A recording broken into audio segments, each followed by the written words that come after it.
The king's guards were known across the world as a proud symbol of tradition. Every morning when the gates of the royal palace opened, people gathered to see them. The guards stood in their tall black hats and shining uniforms. Their horses stood next to them, strong, calm, and elegant.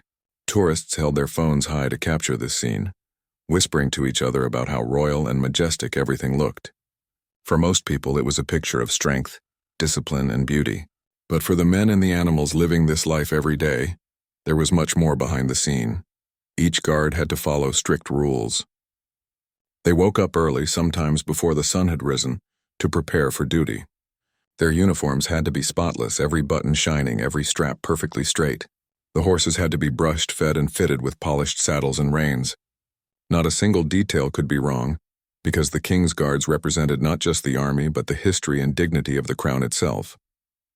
When they finally stepped out to the palace gates, they became more than men and horses. They became living statues of tradition. Standing there, however, was no easy task. From a distance it looked graceful, almost effortless, as though the guards were carved out of stone and the horses were models of perfect calm. But in truth, both the men and the animals were carrying weight that went beyond the uniforms and the saddles. For hours, the guards were expected not to move, not to show emotion, not to react to the thousands of strangers who passed in front of them each day.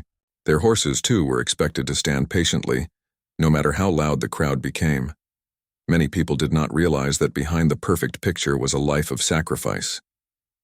The guards, young men trained with strict discipline, had given years to prepare for this role. They practiced walking in step, holding themselves tall and controlling every movement. Their horses had been trained too, learning to remain steady even when surrounded by noise and distraction. Both man and horse carried out their duties with dignity. Yet there were moments when it was harder than anyone watching could imagine.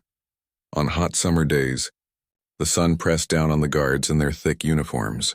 Sweat ran down their backs, but they could not wipe it away. Sometimes in the middle of duty, a guard would feel dizzy, his legs heavy, yet he was expected to keep standing. Tourists might smile and take pictures, never noticing the silent struggle inside.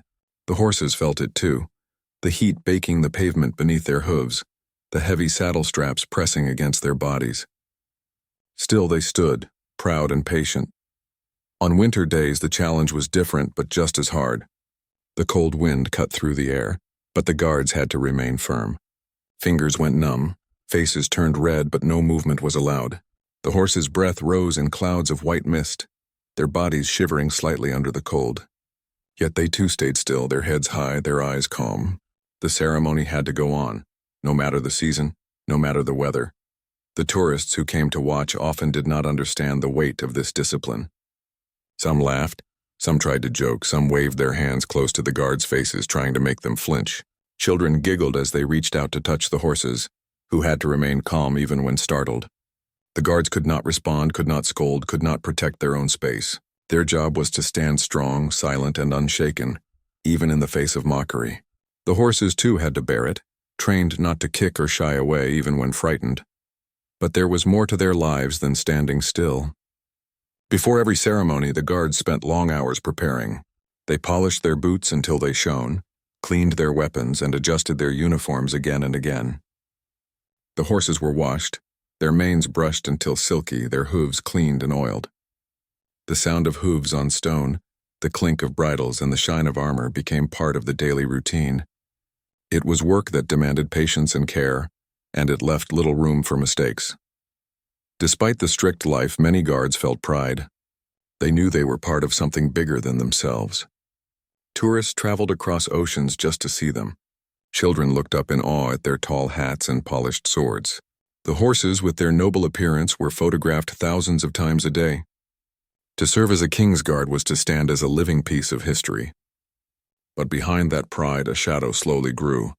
The guards began to notice that the weight of duty was leaving marks on them. Long hours without movement brought pain to their legs and backs.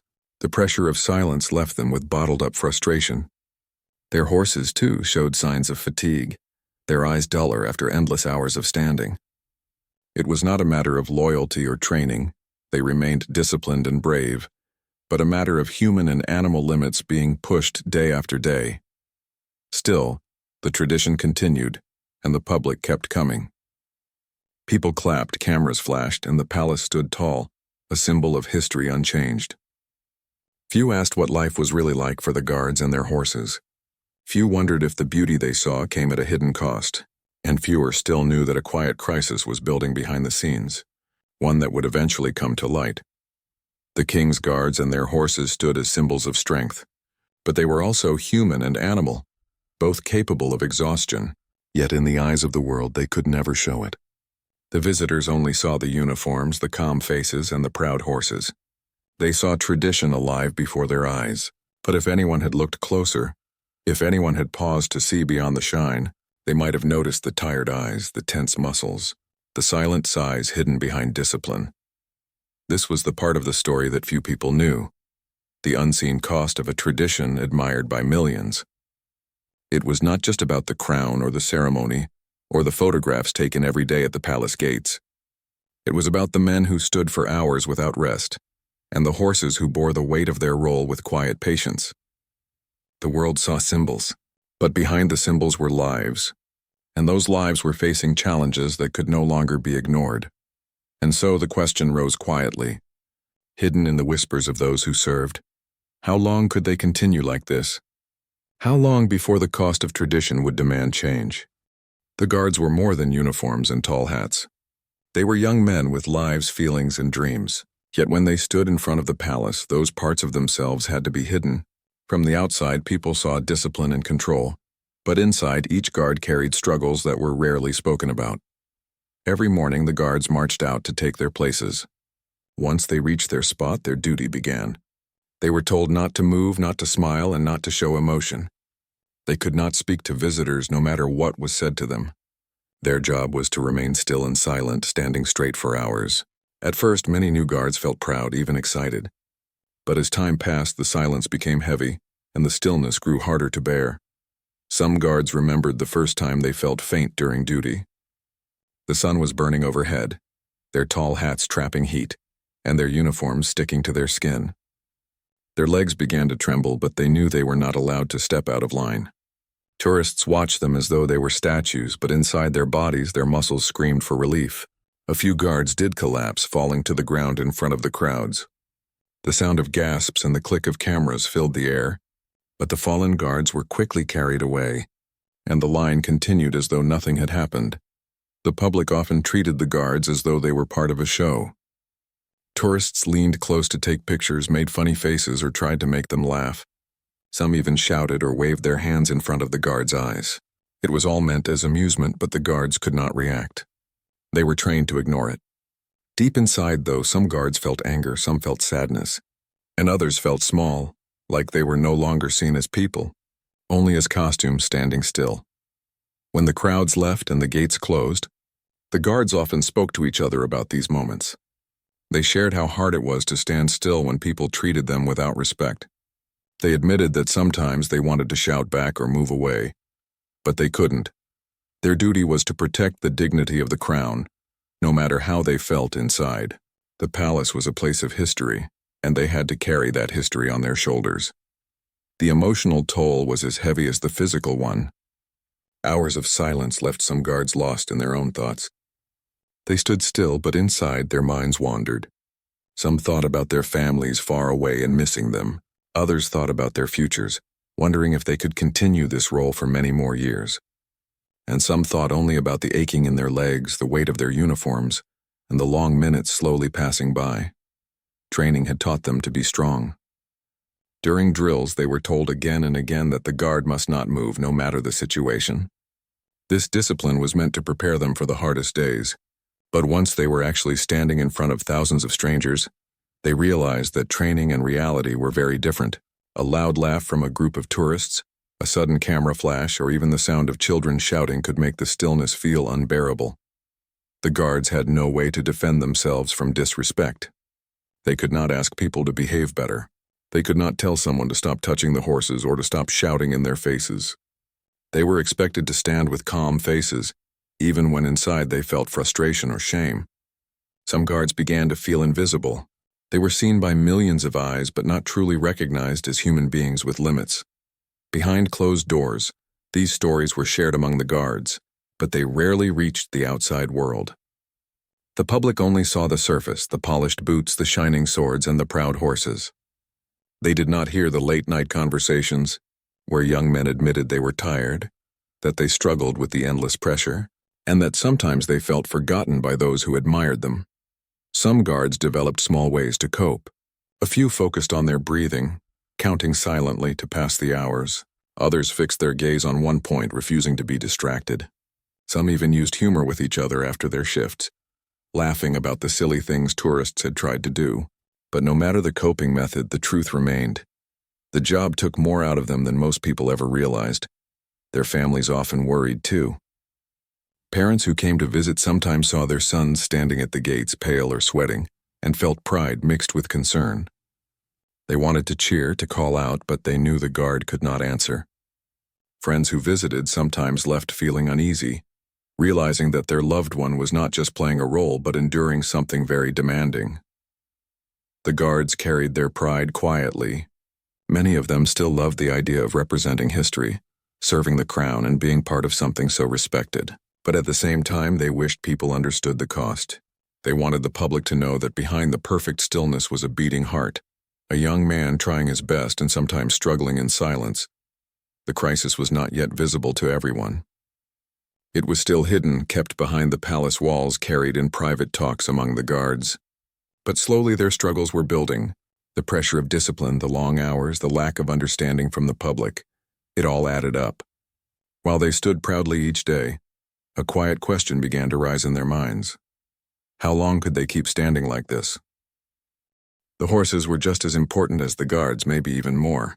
They were not only part of the ceremony but also part of the symbol. When tourists came to the palace, they didn't just look at the guards in their tall hats. They admired the beautiful horses standing proudly beside them. Children reached out to touch their manes, and cameras flashed endlessly. To the public, the horses looked calm and strong, as if nothing in the world could disturb them. But the truth was very different. These animals lived under pressure just like the guards. They had to stand for long hours on the hard stone streets. The weight of the saddle, reins, and decorations pressed against their bodies every single day. Their legs ached from standing still, yet they were trained not to move. They were expected to stay calm, no matter how many people crowded around them. Tourists often made sudden movements, loud noises, or even tried to pull at their reins. The horses were trained to endure, but deep inside they too grew tired.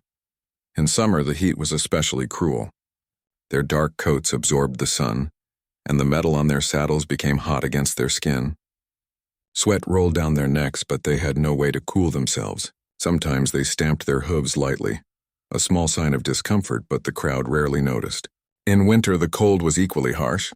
Their breath turned into white mist and their bodies shivered, yet they were still expected to remain motionless. Whether hot or cold, rain or shine, the horses could not step away from their duty. Caring for these animals was a huge responsibility. They needed special food, clean stables, regular brushing, and medical attention. The guards who looked after them tried their best, waking early to feed them, cleaning their coats, and checking their hooves. But the costs were high and the demands never stopped. Some horses began to show signs of fatigue, drooping heads, slower movements, dull eyes. Others developed small health issues from the constant pressure, swollen legs, sore backs, or worn-down hooves. Still, the public saw only the surface, the proud, shining horses standing tall in front of the palace gates. They did not see the long nights when stable hands stayed up to treat a sick horse. They did not see the quiet moments when the animals rested their tired heads in the corner of their stalls. To the world, the horses were part of the royal picture, but behind that picture was exhaustion. Tourists often treated the horses as though they were objects, not living creatures. Some pulled at their reins to make them turn their heads for photos. Others made loud noises, hoping the horse would react for their amusement. Children, with innocent curiosity, sometimes slapped their sides or tried to climb near them.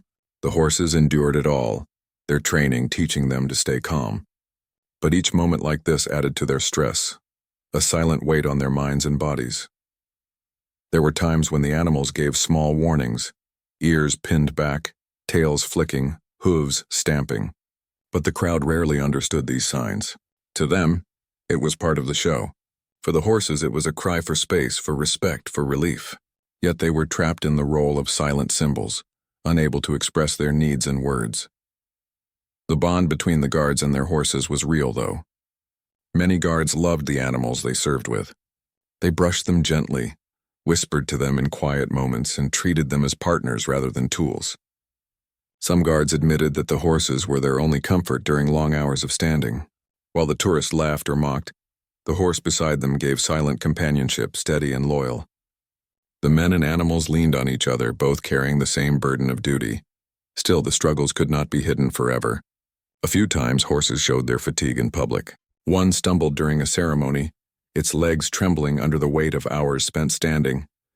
Another collapsed from exhaustion, shocking the crowd that had believed these animals were unshakable.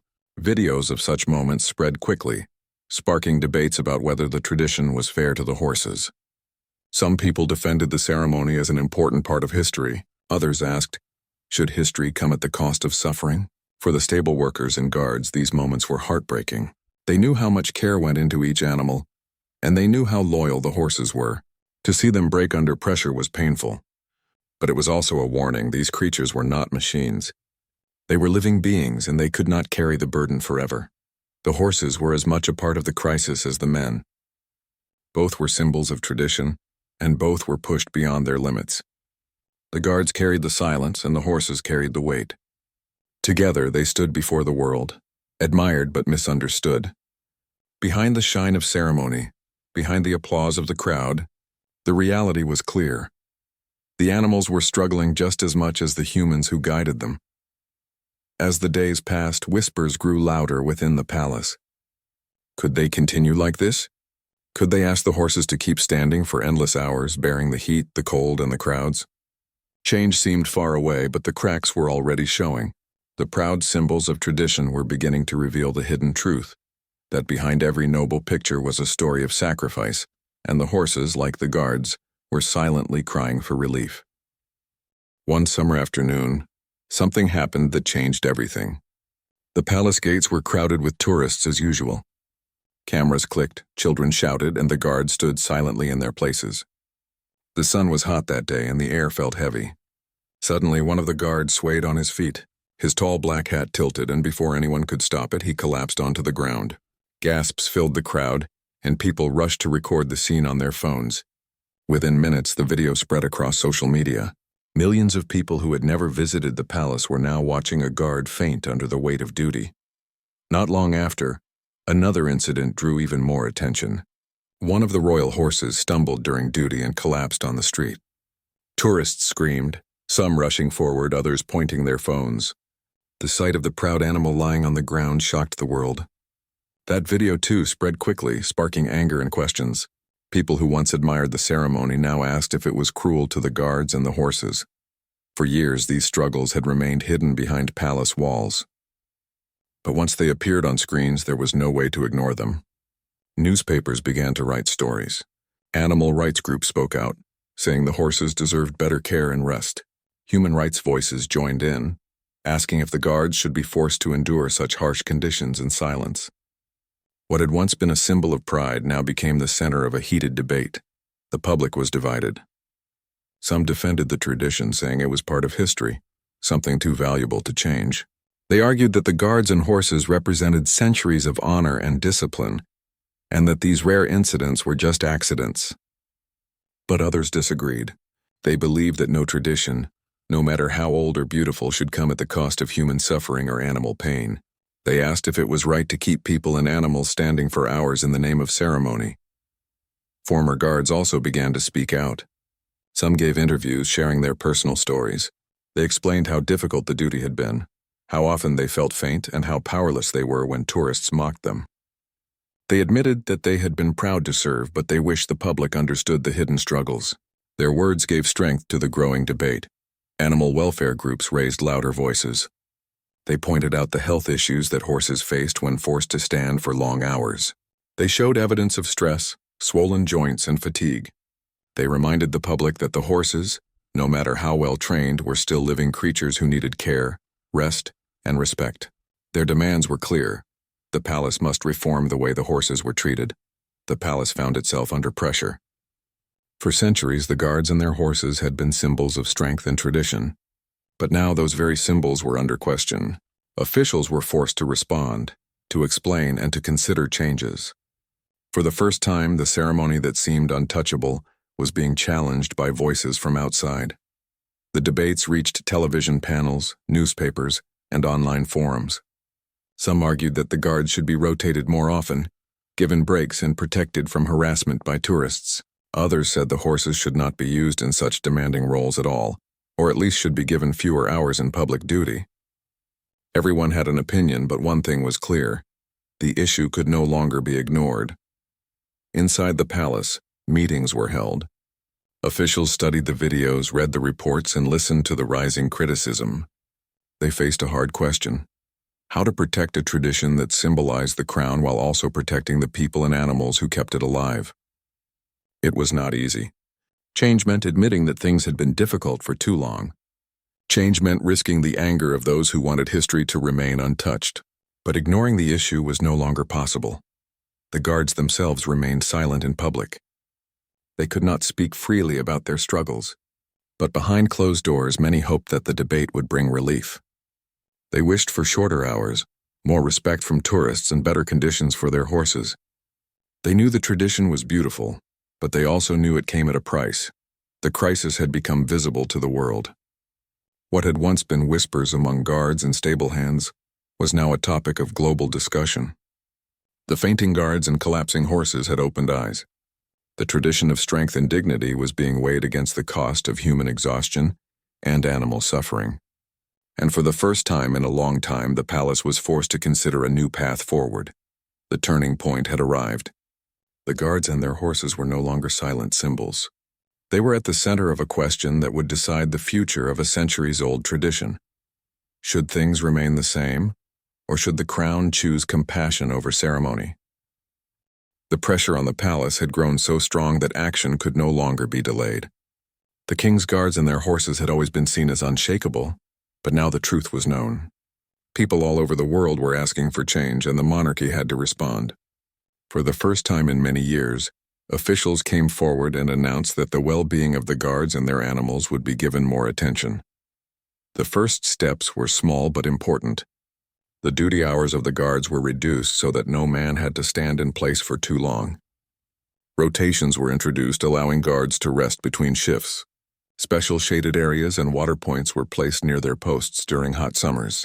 During the cold months, measures were taken to protect them from freezing winds. These changes seemed simple, but they made a big difference for the men who had once endured without relief. The horses, too, began to see better days. Their schedules were shortened so they were not kept in public duty for endless hours. More caretakers were hired to look after them, making sure they had proper food, regular breaks, and medical checks. Their hooves were carefully examined, and new padding was added under their saddles to reduce strain. Stable facilities were improved, giving the horses cleaner, more comfortable spaces to rest. Slowly, their eyes became brighter, and their steps more steady. At the same time, the palace worked on changing the behavior of the public. Signs were placed near the guards asking visitors to respect them and the horses. Security staff were instructed to step in if tourists became too aggressive or disrespectful. Visitors were told not to touch the animals, not to block the guards' path, and not to treat the ceremony as a joke.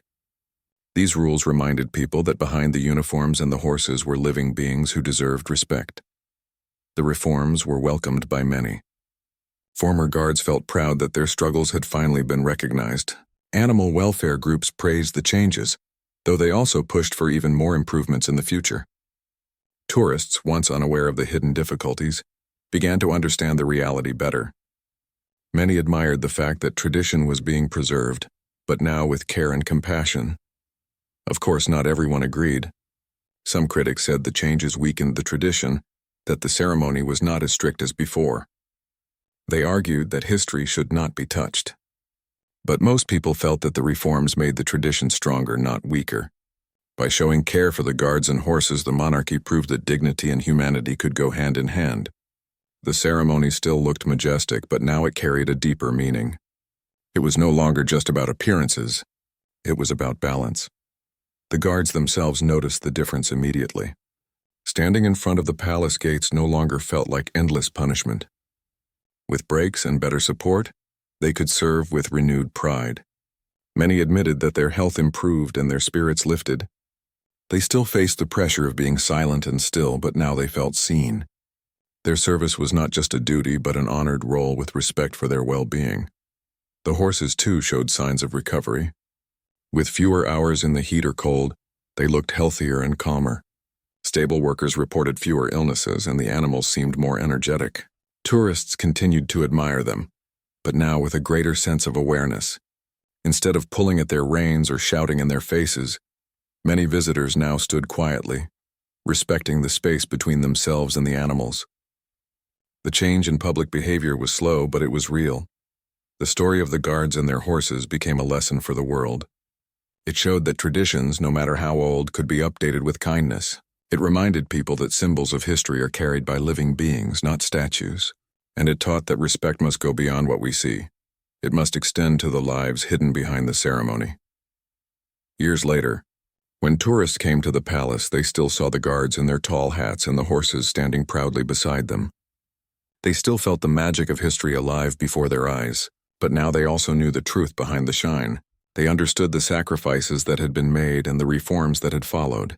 The ceremony remained beautiful, but it was now supported by fairness and care. The crisis had brought change. The guards no longer stood as silent sufferers, and the horses no longer carried their burden alone. Together they remained symbols of pride, but this time, with their dignity protected. The monarchy had shown that respect for tradition and compassion for life could exist side by side.